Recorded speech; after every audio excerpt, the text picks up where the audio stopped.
નમસ્કાર મિત્રો, આજે હું તમને ડભોડિયા હનુમાનજીના દર્શન કરાવીશ. વિડીયોમાં બનાવી રહેજો. મિત્રો, આ મંદિર ગાંધીનગર જિલ્લાના ડભોરા ગામે આવેલું છે. અમદાવાદથી આ મંદિર માત્ર 32 કિલોમીટર અંતરે આવેલું છે.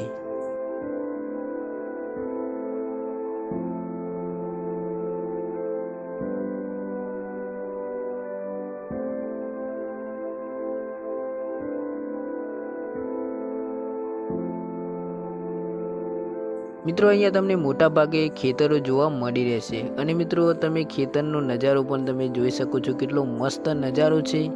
મને તો ખૂબ જ પસંદ આવ્યો. મિત્રો, તમને પસંદ આવ્યો કે નહીં મને કોમેન્ટ કરીને અવશ્ય જણાવજો.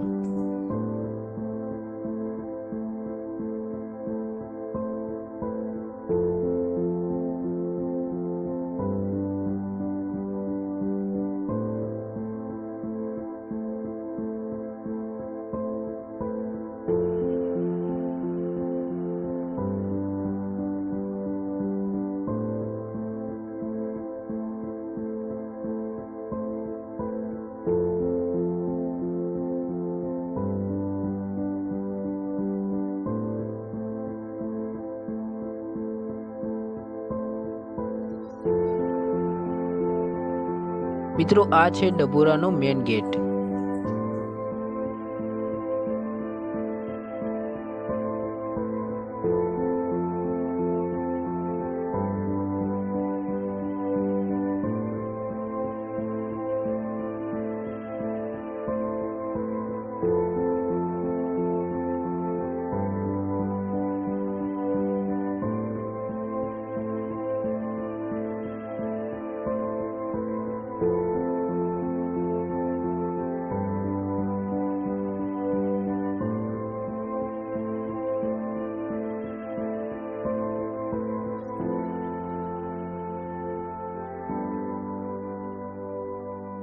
મિત્રો, આપણે ફાઇનલી પહોંચી ગયા છે હનુમાનજીના દર્શન કરવા ડભોરા ગામે.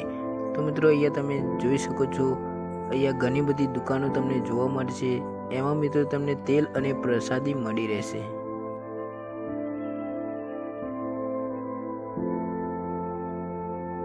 મિત્રો, અહીંયા શનિવારના દિવસે લાખો લોકો દર્શન કરવા અહીંયા આવતા હોય છે.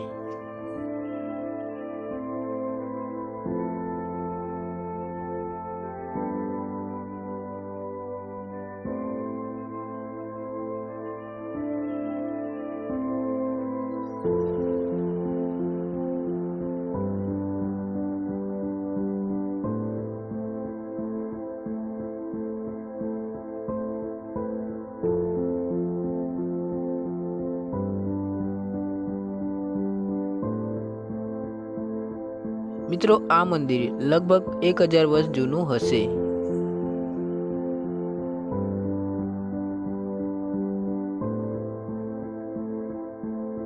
મિત્રો, કહેવામાં આવે છે કે હનુમાનજીની આ મૂર્તિ સ્વયં પ્રગટ થઈ હતી.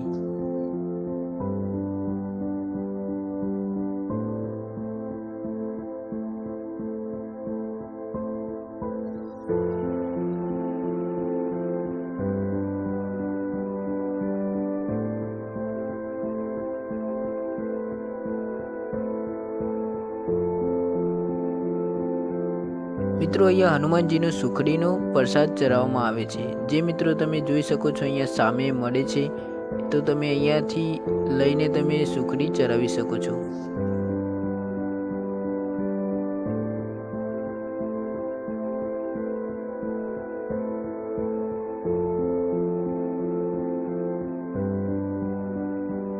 મિત્રો, અહીંયા શ્રી રામ ભગવાનનું મંદિર પણ તમે અહીંયા જોઈ શકો છો. કેટલું મસ્ત મંદિર છે મિત્રો.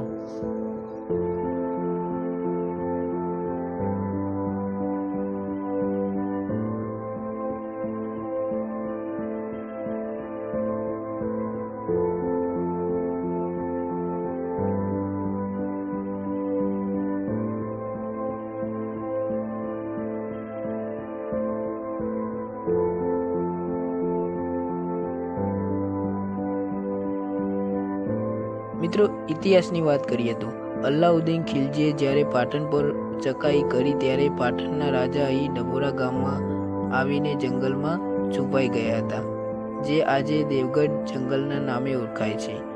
કુવાડો ગાયો ચરાવવા માટે આ જંગલની અંદર આવતા હતા, જ્યાં એક ટીલકી નામની ગાય એક જગ્યાએ પોતાના દૂધનો અભિષેક કરી હતી. આ વાત રાજાને કરવામાં આવી. રાજાએ આ જગ્યાએ ખોદકામ કર્યું. ત્યાં સ્વયં હનુમાનજીની મૂર્તિ નીકળી હતી. ત્યારથી આ ગામ વસ્યું અને ઓડિયા હનુમાનજીના મંદિર તરીકે ઓળખવામાં આવે છે.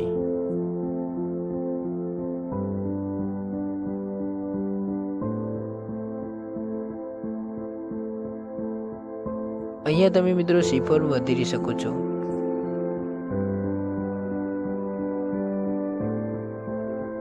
મિત્રો આ છે મંદિરનો બીજો દ્વાર, જે તમે અહીંયા જોઈ શકો છો. મિત્રો આ દ્વારની બાજુમાં મિત્રો ભોજનાલય છે, જે તમે જમવા જઈ શકો છો અને મિત્રો માત્ર 30 રૂપિયા લે છે અને મિત્રો આપણને જમાડે છે.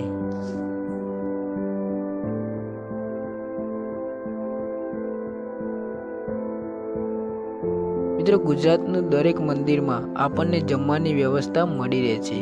તો મિત્રો આ છે આપણું ગુજરાત.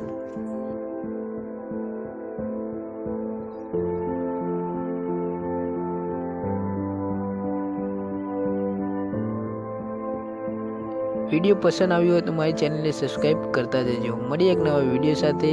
જય માતાજી.